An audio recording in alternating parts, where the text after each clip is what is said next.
C'est l'histoire d'une jeune femme trentenaire, Noah, qui a un atelier de reliure, et de son petit monde. Elle vit une vie plutôt simple.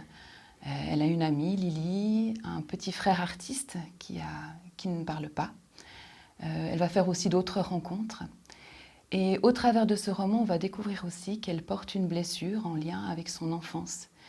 Et voilà, le roman va s'articuler autour de cette blessure et autour des rencontres qu'elle va faire. Est-ce qu'elle va oser s'ouvrir à l'autre et grandir? Alors principalement, il y a le fil conducteur de l'Ecclésiaste, il y a un temps pour toute chose, qui est vraiment important parce qu'il aborde le fait que les saisons de vie ne sont pas toujours dans l'ordre qu'on a l'habitude de voir dans une année courante. Toujours l'hiver, le printemps, l'été, l'automne.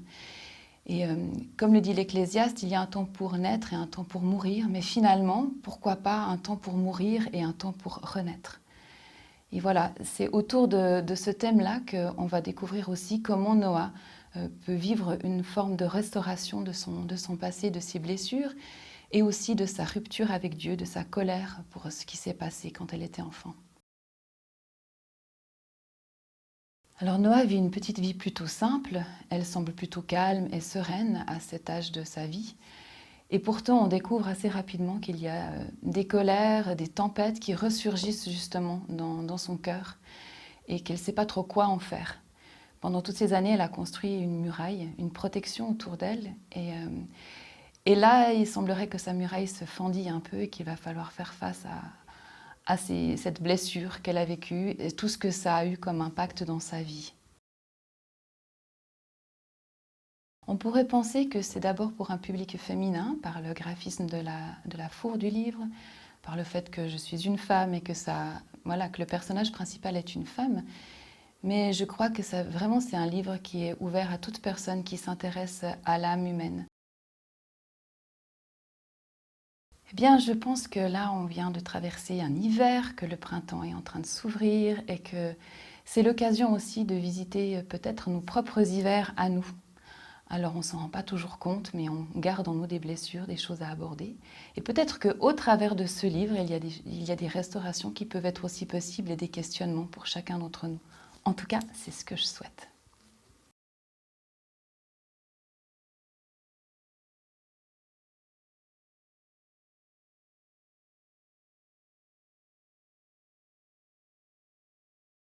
Il est arrivé!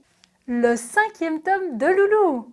Loulou est un bébé lion qui raconte les histoires de la Bible aux enfants dès 3 ans. Dans chaque livre, il y a les histoires bien sûr, mais aussi des jeux, des bricolages et des prières. Ces 5 tomes permettent aux enfants de découvrir des histoires de l'Ancien et du Nouveau Testament. Et ils sont accompagnés d'un CD avec les histoires lues ainsi que 4 chansons. Le vent souffle mais on ne le voit pas. Le soleil est présent même s'il ne brille pas. Les étoiles toujours dans le ciel. Voir sans voir toutes ces merveilles. Je suis sûre que vos enfants aiment les histoires et sûre qu'ils vont aimer les histoires que Loulou leur raconte.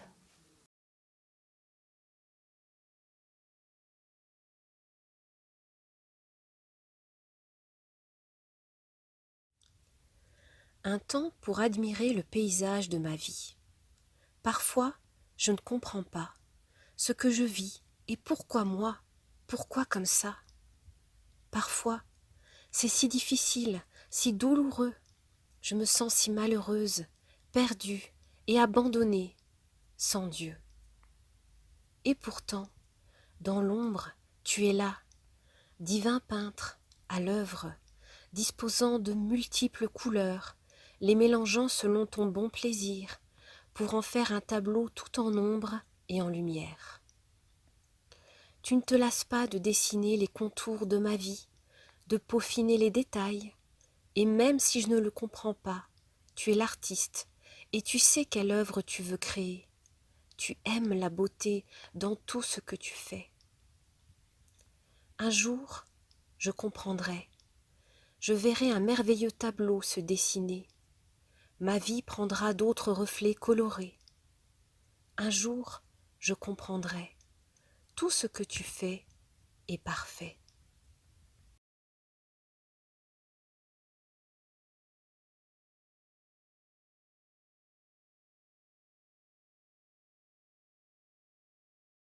Tu m'as demandé mon opinion sur les virus les plus dangereux de notre temps et les moyens de nous en guérir. Sais-tu qui a dit ces paroles fortes?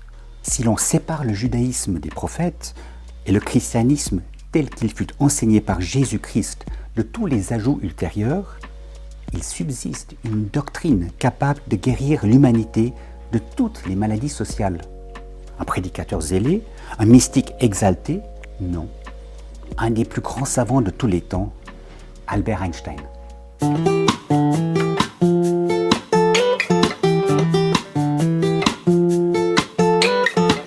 Ce livre contient mon testament spirituel et politique. J'étais en période sabbatique et j'avais envie d'écrire les choses les plus essentielles. Après 65 ans, qu'est-ce que je peux éventuellement dire sur ce qui est au fondement de l'histoire, du sens de la vie? Et j'avais envie d'explorer tout cela, et à ce moment-là, il y a eu la pandémie. En fait, tout est parti d'un rêve. À un moment donné, j'ai eu un rêve d'une personne chinoise qui m'interpellait et qui me disait « Mais est Dieu dans tout cela ?» Vaste question. Une des intuitions qui est assez forte dans ce livre, c'est cette femme chinoise qui dit « C'est le meilleur de l'Orient et de l'Occident, du Sud et du Nord bien évidemment, qui peut guérir nos vies. » J'avais envie de transmettre l'essentiel de la foi chrétienne, mais dans des mots tout neufs. L'essentiel de la foi chrétienne, on pourrait dire, c'est la grâce, et ce mot qu'on n'utilise pas beaucoup, le péché, les distorsions, ce qui pose problème aujourd'hui. Et d'une certaine manière, la couronne et les virus, ces deux mots que nous utilisons tous les jours avec le coronavirus, tout à coup, ces deux mots prennent un sens. La couronne, c'est la couronne de la grâce, on le retrouve dans les psaumes. Et les virus, c'est finalement tout ce qui détruit nos sociétés, tout ce qui détruit nos vies, la méchanceté, l'égoïsme, mais aussi tous les problèmes de société que nous pouvons rencontrer. Et donc, en parlant de la couronne et des virus, c'était l'occasion de redire des choses essentielles. Parce que je crois que c'est un éclairage qui renvoie à la vie intérieure. C'est un conte qui va nous ouvrir aussi aux richesses du monde entier, parce qu'il y a effectivement des sagesses dans le monde entier. Et ces sagesses peuvent nourrir notre perspective, ces sagesses peuvent aussi nous faire redécouvrir le trésor du Christ et nous donner au cœur des souffrances actuelles une vision, une perspective, un passage dans l'impasse.